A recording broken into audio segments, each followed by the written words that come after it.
భారత మహిళా క్రికెటర్ శ్రీచరణి మాజీ కెప్టెన్ మిథాలీ రాజ్ ముఖ్యమంత్రి నారా చంద్రబాబు నాయుడిని కలిశారు. గుంటూరు జిల్లా ఉండవల్లిలోని ముఖ్యమంత్రి క్యాంపు కార్యాలయానికి వచ్చిన శ్రీచరణి మిథాలీ రాజ్ కు రాష్ట్ర ఐటీ శాఖ మంత్రి నారా లోకేష్ ఘన స్వాగతం పలికారు.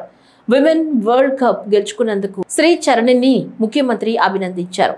విమెన్ వరల్డ్ కప్ గెలుచుకోవడం ద్వారా భారత మహిళల సత్తా చాటారని, మహిళా క్రీడాకారులకు ఆదర్శంగా నిలిచారని ముఖ్యమంత్రి కొనియాడారు.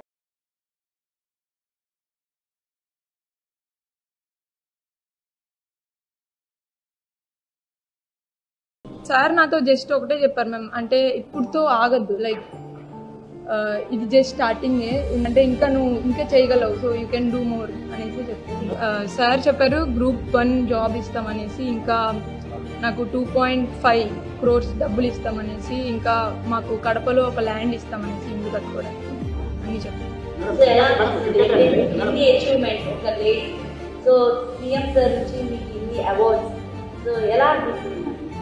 మేము అంటే చాలా హ్యాపీగా ఉంది మ్యామ్. అంటే సార్ నన్ను ఎంకరేజ్ చేసే విధానం, ఇంకా అంటే సార్ నన్ను నమ్ముతున్నారు, I can do something more, not even this. So అంటే నేను ఆ నమ్మకాన్ని నిలబెట్టుకుంటాను. అంతకు ముందు విమెన్స్ వరల్డ్ కప్ సాధించిన అనంతరం తొలిసారి విజయవాడ అంతర్జాతీయ విమానాశ్రయానికి చేరుకున్న శ్రీచరణికి రాష్ట్ర మంత్రులు వంగలపూడి అనిత, గుమ్మిడి సంధ్యారాణి, ఎస్ సవిత, విజయవాడ పార్లమెంట్ సభ్యులు కేశినేని శివనాథ్, శాప్ అధికారులు, ఆంధ్ర క్రికెట్ అసోసియేషన్ ప్రతినిధులు ఘన స్వాగతం పలికారు.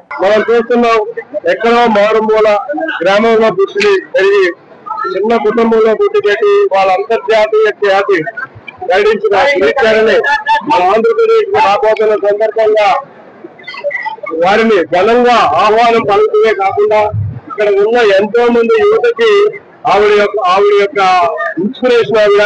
అటువంటి వ్యక్తిని రాష్ట్ర ముఖ్యమంత్రి వారికి తీసుకువెళ్తూనే కాకుండా రాష్ట్ర ప్రభుత్వం కూడా ఇవాళ వాళ్ళని ఘనంగా సత్కరించబోతుంది. ఇటువంటి గొప్ప మూమెంట్ ని ఆవిడ్ని స్వాగతం పలకడానికి మొత్తం రాష్ట్రంలో ఉన్న అందరూ కూడా ఆసక్తిగా ఎదురు చూస్తున్నారు. ఇవాళ మార్నింగ్ విజయవాడలో ఆగంగా సాయంత్రం వారి స్వగ్రహం వారి పట్టణమైన కడపలో కూడా భారీ ర్యాలీ చేయబోతున్నాం. ఇవాళ సీఎం గారి ప్రోగ్రాం సమయాభారం వల్ల ర్యాలీ చేయలేకపోతున్నాం.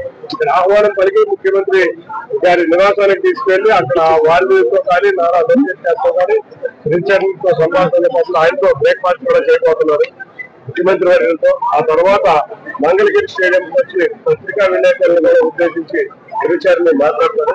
తప్పకుండా ఇవాళ రాష్ట్రంలో ఉన్న మహిళా మనులు, ముఖ్యంగా యువకులకి ఇవాళ గట్టి ఇన్స్పిరేషన్ అయిన శ్రీచరణి ఇవాళ స్వాగతం పడడం చాలా ఆనందం. ఎప్పుడు లేని ఉమెన్ క్రికెట్ లో ఎప్పుడు లేని విధంగా ప్రపంచంలోనే ఒక స్టేడియానికి 2 స్టాండ్ పేర్లు పెట్టారు ఉమెన్ క్రికెట్ లకి. సో దాంట్లో ఏం చెప్తాను, నిజంగా చాలా ఆనందంగా ఉంది. మేము అంతర్జాతీయంగా ఎక్కడా లేని విధంగా ఆంధ్ర క్రికెట్ అసోసియేషన్ 2 మన విశాఖపట్నంలో 2 స్టాండ్కి లేడీ పేర్లు పెట్టాం.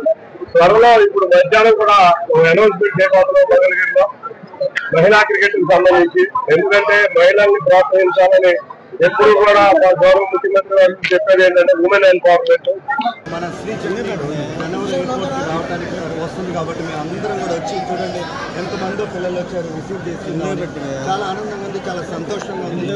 మన అమ్మాయి వరల్డ్ కప్ గెలవడానికి ప్రధాన కారణం ఏంటంటే ఇది అంతకన్నా గొప్ప విశేషం ఏముంటుంది మనందరికీ కూడా. సో రాబోయే కాలంలో నువ్వు పైకి పెట్టబోయా శ్రీచరణి ఒక రోల్ మోడల్ కాబోతుంది మన ఈ తెలుగు వాళ్ళందరూ కానీ అట్లా యావత్ భారతదేశానికి. ఎక్కడో రూరల్ నుంచి వచ్చి ఈ స్థాయికి ఎదిగి ఇంత గొప్ప ప్లేయర్గా అవతరించి వరల్డ్ కప్ గెలిపించే స్థాయికి ఇచ్చేందంటే మాత్రం